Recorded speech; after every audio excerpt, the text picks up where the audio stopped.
Hello বন্ধুরা, সকলকে শিখা কিচেনে ওয়েলকাম। আজকে আমি না কাঁচা মটর আলু দিয়ে আমি ঘুগনি করব। তাই আমি আপনাদের দেখাচ্ছি। এই দেখুন, আমি না এইরকম ডিব্বাগুলোতে আমি মটরগুলোকে ছাড়িয়ে রাখি। তবে আমার এই মটরটা 2 সপ্তাহ হয়ে গেছে, কিন্তু খুব বেশি পুং বেরোয়নি, একটু একটু পুং বেরিয়ে গেছে। তা যাই হোক, এইটা দিয়ে আমি করব। আর আমি এই মটরগুলোকে না একটু ধুয়ে নিয়ে আমি একটা সিটি দেবো প্রেসারে, তারপরে আমি দেখাবো আপনাদের। বন্ধুরা দেখুন, আমি একটা সিটি দিয়ে নামিয়ে নিলাম, আর জলটা আমি ছেঁকে নিয়েছি। দেখুন, এই জলটা আমার বেঁচেছে। আমি এই জলটা রাখবো না, এই জলটা আমি ফেলে দেবো। আর এদিকে যে আমি আলুগুলো রেখেছি, এই যে আলুটাকে না আমি নুন জলে ভিজিয়ে রেখেছিলাম।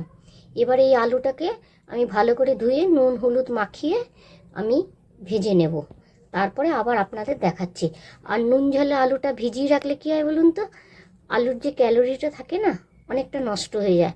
অনেকে তো ডায়াবেটিসের জন্য এখন আলু কম খায়। এটা খেলে খুব একটা ক্ষতি করবে না, একেবারে যে বলবো যে ক্ষতি করবে না তা নয়, তবে যতটা লোকে খেতে ভয় পায় অতটা ক্ষতি করবে না।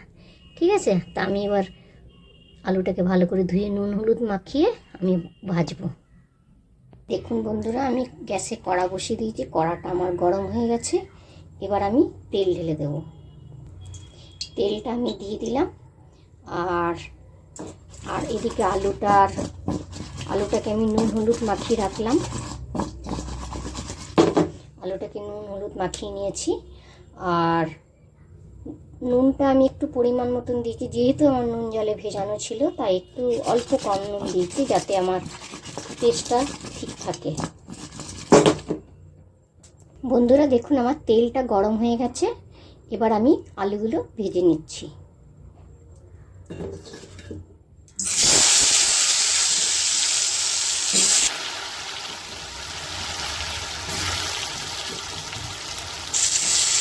আর বন্ধুরা দেখবেন, আপনারা নুন হলুদ মাখিয়ে আলুর সঙ্গে সঙ্গে কেটে নুন হলুদ মাখিয়ে যদি তেলে ভাজেন সঙ্গে সঙ্গে, তাহলে কিন্তু দেখবেন যে তেলটা লাগে না, আর নুন জলে যদি ভিজিয়ে রাখেন, তাহলে দেখবেন কিছুটা হলেও আপনার তেল কিন্তু কম লাগবে। একবার যারা অনেকে হয়তো করেন, যারা করেন না তারা একবার করে দেখবেন, তাতে দুটোই লাভ। আপনার আলুর ক্যালোরিটা কিছুটা কম হয়, আর এদিকে তেলটাও কম লাগে। আর আলু ভাজাটাও দেখবেন একটু তাড়াতাড়ি হয়, সব দিকেই লাভ হয়। আমি আলুটা ভেজে নিই। বন্ধুরা দেখুন, আমি আলুগুলোকে ভেজে তুলে নিলাম। আমার এতটা তেল লাগবে না। আমি যেহেতু একটুখানি মটরটাকে ভেজে নেব, হালকা তেলের মধ্যে একটু নেড়ে নেব, তার জন্য আমি তেলটা একটু তুলে নিচ্ছি, পরে আবার কাজে লাগবে, লেগে যাবে আর কি। আর দেখুন বন্ধুরা, আমি তেলটা তুলে নিলাম। আর এদিকে মটরগুলো একটুখানি আমি ভেজে নিচ্ছি, এই তেলটাতে। অল্প একটু নেড়ে নেব।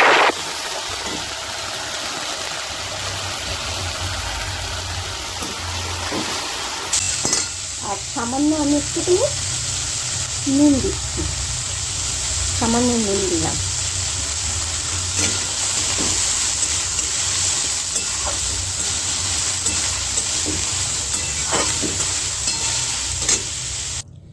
বন্ধুরা, মটরগুলোকে আমি ভেজে তুলে রাখলাম দেখুন। আর এদিকে আমি এই যে তেলটা বসিয়েছি, বাটিতে যে তেলটা তুলে রেখেছিলাম সেই তেলটা দিয়েছি। আর আরেকটুখানি তেল দিয়েছি, কারণ এই তেলটা লাগবে আর কি। আর আমি দেখুন, এই তেলটার মধ্যে, গরম তেলটার মধ্যে দেবো একটা শুকনো লঙ্কা, জিরে, একটা তেজপাতা, এটাকে ছিঁড়ে নিয়েছি, আর একটুখানি পেঁয়াজ, আধা পেঁয়াজ দিয়েছি। আর দেখুন, এই মশলাটা করেছি আমি পেস্ট মশলা। এর মধ্যে পেঁয়াজ দিয়েছি, রসুন দিয়েছি, আদা, কাঁচা লঙ্কা, টমেটো, আর একটু নারকেল, আর 5-6খানা কাজু দিয়েছিলাম। ব্যাস, এই আমার মশলা। আর গুঁড়ো মশলার মধ্যে, আর দেখুন পাউডার মশলার মধ্যে আমি দিয়েছি জিরে গুঁড়ি, ধনে গুঁড়ি, আর এদিকে হলুদ আর কাশ্মীরি লঙ্কা গুঁড়ি। আর আমি পরে দেব একটু গোলমরিচের গুঁড়ো দেবো, আর আমি দেবো গরম মশলা আর চিনি। এগুলো তো একটু চিনি নুন তো লাগবে একটু সামান্য করে। দেখুন বন্ধুরা, আমি এবার জিরে দিচ্ছি, দিলাম শুকনো লঙ্কা, দিলাম তেজপাতা দিলাম।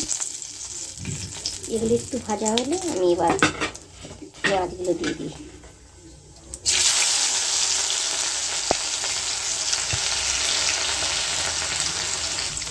পেঁয়াজগুলি একটু লাল লাল ভাজা হয়ে গেলেই আমি এই মশলাটা দিয়ে দেবো। পেঁয়াজগুলো আমার ভাজা হয়ে গেল, এবার আমি মশলাটা দিয়ে দেবো।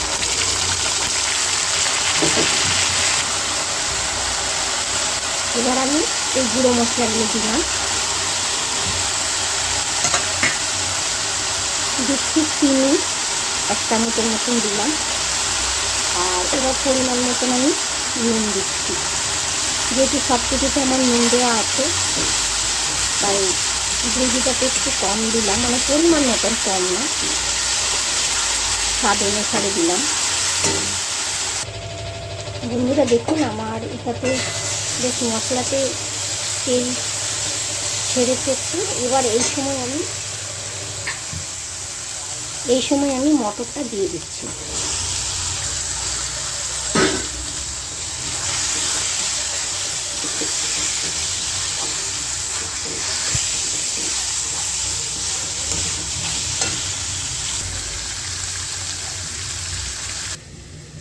বন্ধুরা দেখুন, এগুলো হচ্ছে গোলমরিচের গুঁড়ো, এদিকেটা হচ্ছে গোলমরিচের গুঁড়ো, আর এটা হচ্ছে গরম মশলা। এই দুটো এবার আমি দিয়ে দেবো। মটরের মধ্যে আমার মশলাগুলো বেশ ভালোই কষে গেছে, এবার আমি এগুলো দিয়ে দিচ্ছি। আর একটা জিনিস দিচ্ছি, দেখুন এই ক্রিম।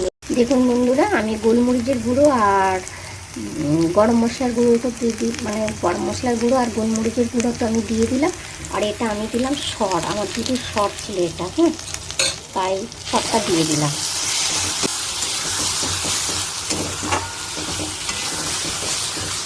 একদম ভালো করে কষে গেছে, এবার আমি আলুটা দিয়ে দিচ্ছি। আলুটা একটু কষে পড়ে আমি পাশে গরম জল বসিয়েছি, গরম জলটা দিয়ে দেবো।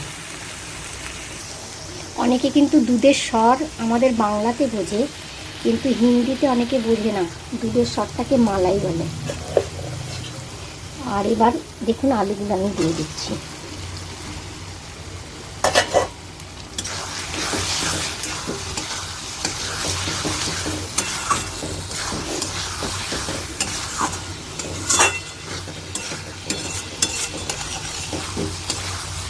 আমি মটরটাকে জানেন তো একটা কেন সিটি দিয়েছিলাম, কারণ আমার 2 সপ্তাহ হয়ে গেছে। দেখুন মটরগুলো একটু তো হলেও শক্ত হয়ে যায়, কিন্তু এখন যে ইয়েটা দিচ্ছি, মানে একবার সিটি দিয়ে যদি আপনারা নেন, একবার সিটি দিয়ে নিলে না বেশ মটরগুলো বেশ একটু নরম হয়ে যায়।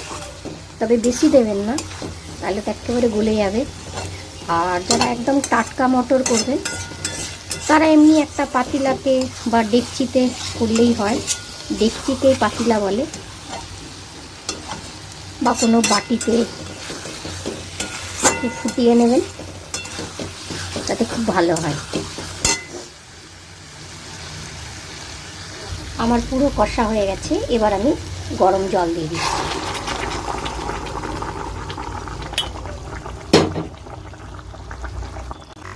বন্ধুরা দেখুন, আমার এই সবজিটা হয়ে গেল, মানে কাঁচা মটরের ঘুগনি বলতে পারেন। কাঁচা মটরের ঘুগনি আমি করলাম, আর আমি যেভাবে করলাম সেভাবে করবেন। আশা করি সকলের ভালো লাগবে, খেয়ে বলবেন, কমেন্ট করবেন। আর এই ঘুগনিটা, কাঁচা মটরের ঘুগনিটা আপনি রুটি দিয়ে বলুন, পরোটা বলুন, মানে ভাত বলুন, সব কিছু দিয়ে এটা খাওয়া যাবে। আর ভালো লাগলে অবশ্যই লাইক কমেন্ট শেয়ার করবেন। আমি এই যে ফুটে গেল, এবার আমি নিভিয়ে দিচ্ছি, নিভিয়ে আমি তুলে দেখাচ্ছি বাকিটা। নিভিয়ে দিলাম। আমার কাঁচা মটরের ঘুগনি আমার কমপ্লিট। বন্ধুরা দেখুন, আমার কাঁচা মটর আর আলু দিয়ে যে ঘুগনিটা করলাম আমার কমপ্লিট। আর আমি যেভাবে ঘুগনিটা করলাম আশা করি আপনাদের সকলের ভালো লাগবে। আর ভালো লাগলে অবশ্যই লাইক কমেন্ট শেয়ার করবেন। আমি যেভাবে করলাম সেভাবেই করবেন, তাহলে আশা করি ভালো লাগবে। আর সকলে ভালো থাকবেন। টাটা।